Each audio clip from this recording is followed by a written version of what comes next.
Hello everyone and welcome to Explore Engineering. Have you ever wondered how ancient communities preserve valuable knowledge for thousands of years without modern technology or the internet? From farming and Ayurveda to storytelling and the Gurukul system, traditional knowledge has guided generations with wisdom, values and practical experience. In this video, we will explore the nature of traditional knowledge and discover why it remains relevant even in today's modern world. So stay with me till the end and let's begin this fascinating journey. Here you can see that this is the concept of the traditional knowledge and its importance in preserving the wisdom of communities across generations. Now, the title defines traditional knowledge as the collection of knowledge, skills, practices, and beliefs that have developed over many centuries. And it highlights that this knowledge is transmitted from one generation to another through observation, practical experience, storytelling, rituals, and education. Now, here you can see the different methods through which the knowledge is passed on. Observation represents the learning by carefully watching nature and everyday activities. Then practical experience emphasizes hands-on learning through daily work and experimentation. Storytelling shows how values, history, and cultural traditions are preserved through stories, songs, and legends. And rituals represent the transmission of customs and cultural practices, while the education highlights learning through institutions such as Gurukul system, where the students acquired both academic knowledge and the life values. Now here at the center, you can see that the traditional knowledge, it is an essential part of Indian knowledge system. And this large tree, it symbolizes the growth, continuity and interconnected nature of knowledge, while the teacher surrounded by students represents the Guru Shishya tradition, where knowledge was shared directly from teacher to the disciple. Now here you can see the major areas which are covered by traditional knowledge. These include agriculture with sustainable farming practices, then medicine represented by Ayurveda and herbal remedies, and architecture demonstrating the traditional building techniques, art which includes music, dance, sculpture and painting, and environmental conservation emphasizing protection of forest, water and biodiversity. Then you have social values which promote ethics, cooperation, respect and community welfare. Now here you can see the core characteristics of the traditional knowledge, such as its holistic approach, that is the holistic view. Then you have value oriented nature, sustainable living, community centered learning, and community centered learning and harmony with nature. So overall this illustration here it conveys that the traditional knowledge is a valuable heritage that combines the practical experience, cultural traditions, ethical values, and environmental wisdom. And it continues to provide sustainable solutions and remains highly relevant for modern society and future generations. Next, you have the core characteristics of the traditional knowledge, that is the holistic nature, experience-based knowledge, value-oriented, sustainable, and last is the community-centered. Now, we'll look at these in detail one by one. First is the holistic nature. Now, here it is one of the core characteristics of the Indian knowledge system, and it explains that traditional knowledge views life as an interconnected whole. Okay, here interconnected whole where the physical, mental, social, spiritual and environmental well-being are closely linked. Unlike the modern approaches that often treat these areas separately, the traditional knowledge emphasizes harmony and balance among all the aspects of life. Now here you can see a person is shown here, a lady is been shown, she is meditating, symbolizing the inner peace, self-awareness and overall well-being. Now surrounding the central figure are 5 interconnected circles. Here you can see these 5 interconnected circles which represents the major dimensions of holistic living. First is the mind, which represents mental clarity. Then you have like it mentions the mental clarity and emotional balance, and also the positive thinking. Then you have body, okay, here, which symbolizes the physical health, proper nutrition, strength, and regular activity. Then comes the society, which highlights the healthy relationships, ethical values, cooperation, and social harmony. Then you have nature, which emphasizes the living in harmony with the environment, then protecting natural resources and respecting all forms of life. And the last is spirit, which represents the inner peace, self realization, and the spiritual growth. So, together, these all five elements demonstrate that every aspect of life influences the others and contributes to complete well being. Now, here you can see the key principles of the holistic approach. These explain the traditional knowledge, explains that the traditional knowledge does not separate science, ethics, spirituality, and the daily living, and instead it integrates them into one unified system. And it also emphasizes respect, compassion, responsibility, and the goal of achieving a balanced and meaningful life. Here you can see uh, Ayurveda, which is an example of the holistic approach. And this Ayurveda, it combines the physical health with the mental and spiritual well-being through the balanced nutrition, herbal medicines, yoga, meditation, healthy lifestyle practices, and natural healing methods. And this demonstrates that good health is achieved by maintaining balance rather than simply treating illness. So, here you can see a message. Holistic living leads to a healthy body, peaceful mind, harmonious society, and a sustainable environment. Now, next, second is experience-based knowledge. So again, here this is the second characteristic of the traditional knowledge in Indian knowledge system, and it explains that the traditional knowledge is developed through observation, okay, then experimentation and practical experiences over the centuries or accumulated over many generations. Now, instead of relying only on written theories, ancient communities learned by carefully observing the nature, testing different methods, and applying successful practices in everyday life. So, this process made traditional knowledge reliable, practical, and effective.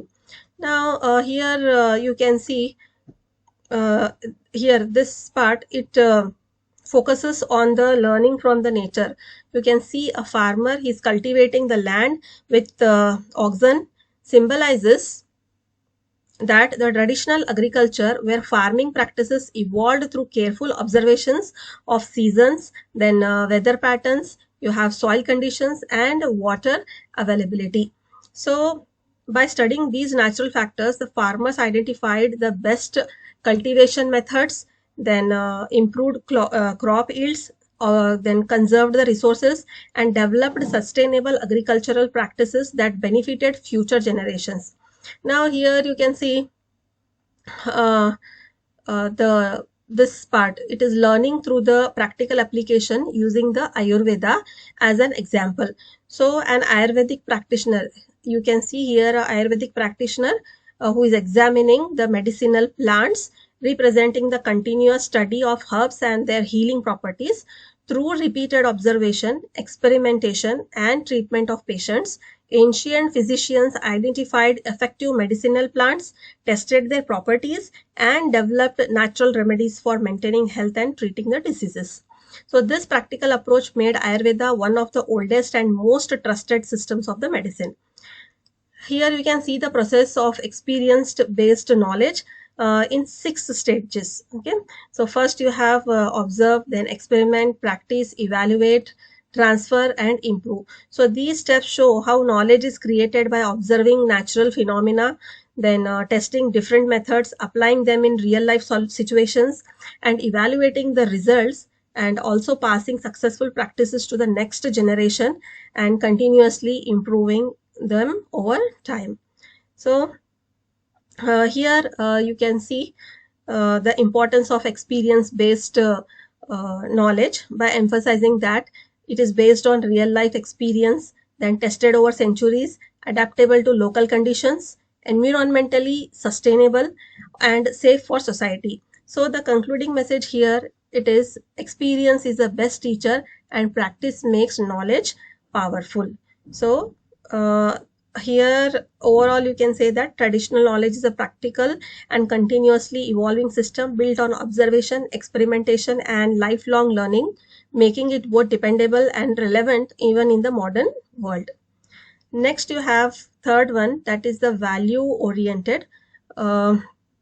This emphasizes that knowledge is not meant only for acquiring information, but also for developing good character, ethical values, and social responsibilities.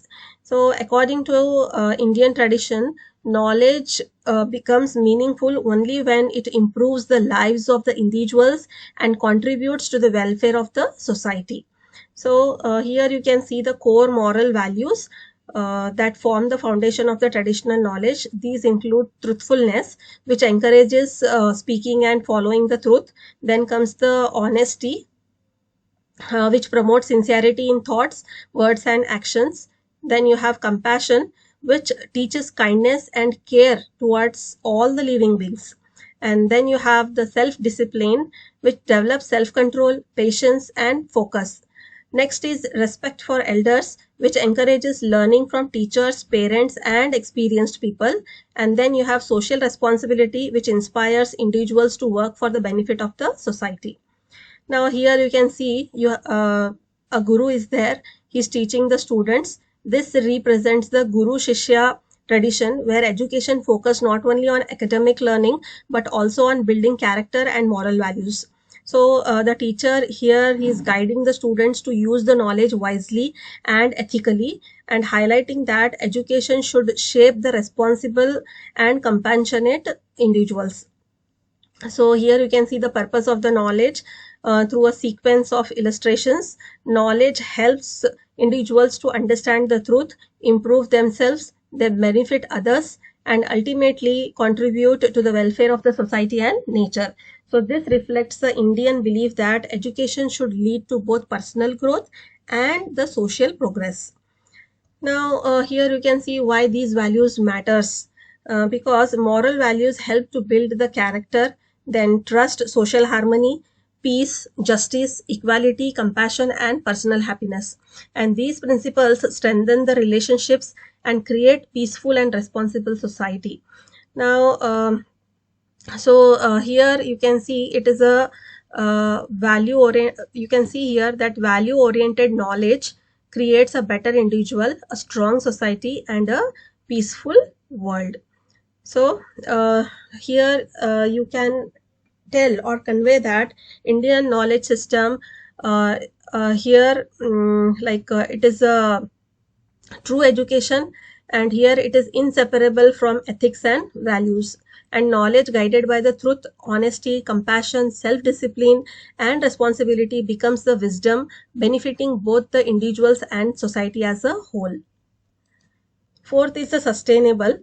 It emphasizes that ancient Indian traditions promoted the conservation of the natural resources, and they encouraged people to live in harmony with nature. So here the idea is that the human well-being depends on maintaining a healthy balance between the people and the environment. Now here you can see several sustainable traditional practices such as rainwater harvesting. It shows how rainwater was collected and stored for future use, ensuring water security and reducing the wastage. Then you have organic farming, which illustrates the use of natural manure, compost, and crop rotation to maintain the soil fertility and produce healthy crops without harming the environment. Next, you have sacred groves, that is the Devrai, which represents the protected forest areas where biodiversity was preserved by local communities. Then last is the last but one is the protection of rivers, which reflects the tradition belief that rivers are sacred and should be kept clean to maintain ecological balance. And the last is conservation of soil, water, and biodiversity, which shows how these natural resources are connected or interconnected and how these are essential for sustainable or sustaining life. So here you can see the key principles of sustainability. in traditional knowledge, which includes using the resources wisely, conserving for future generation, then respecting all forms of life, maintaining ecological balance, and living a simple and sustainable lifestyle. And these principles encourage responsible use of nature rather than the exploitation. So here you can see again a guru is teaching to students under a large tree, symbolizes the transmission of environmental wisdom from one generation to the another generation. So when we heal nature, nature will heal us. Okay, here when we heal nature, the nature heals us. And this emphasizes the close relationship between the human life and the natural world. And also you have some benefits here of the sustainable practices, which include long-term environment security, then protection of biodiversity, healthy soil, clean air and water, and the well-being of both present and future generations. Next you have, so here you have a message: sustainability is not a choice, it's our tradition. Then you have the community centered, which is again one of the core characteristics of the traditional knowledge in the Indian knowledge system, and it emphasizes that traditional knowledge belongs to the entire community rather than a single individual, and it is preserved, shared and enriched collectively so that every generation benefits from the wisdom of the previous one. And this collective approach strengthens the cultural identity, social harmony, and continuity of the traditions. Here you have the different ways the traditional knowledge is being shared or transmitted. First is the oral traditions, which represents the passing of knowledge through spoken words and the memory. Then you have storytelling, which illustrates how stories, myths, and legends teach history, culture, and moral values. Then you have festivals, which bring communities together, helping preserve customs and traditions.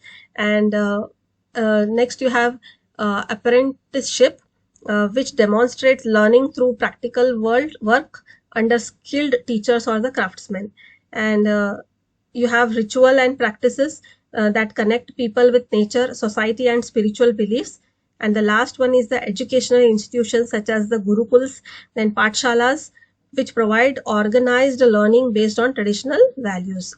Now here you can see again a guru is teaching people of different ages under a large tree, symbolizing that knowledge is shared openly for the benefit of everyone. And the message here you can see: knowledge is collective, wisdom is for the welfare of all, which highlights that learning is meant to improve the entire community rather than serve individual interest alone. Now here you can see the Gurukul system, that is a community model, and here it is an example of community-centered education. And in the Gurukul, students lived with their teachers in a natural environment where they learned not only academic subjects but also discipline, ethics, self-reliance, life skills, cultural values, and spiritual principles. Students also participated in daily responsibilities, which helped them to develop respect, responsibility, and teamwork. And also here you can see some benefits of the community-centered knowledge. It promotes unity and togetherness, then respect and trust, continuity of culture, shared responsibility, sustainable living, and better future for all generations. So these values will strengthen the communities and ensure that traditional wisdom continues to be preserved and practiced. So we can say that the community-centered knowledge is the foundation of Indian traditional learning. By sharing the knowledge through oral traditions, storytelling, festivals, then apprenticeship, rituals, and the Gurukul system, communities preserve their cultural heritage, promote ethical values, and ensure that wisdom continues to be or to benefit society across the generations. Therefore, we can say that traditional knowledge is not just a legacy of the past, it's a valuable guide for building a sustainable and meaningful future. So by understanding its holistic, experience-based, value-oriented, sustainable, and community-centered nature, we can learn lessons that are still relevant today. So this was about the nature of the Indian knowledge system. If you found this video informative, please like, share and subscribe to Explore Engineering, and don't forget to press the bell icon for more educational videos. Thank you for watching. Keep learning, keep exploring, and I will see you in the next lecture. Thank you.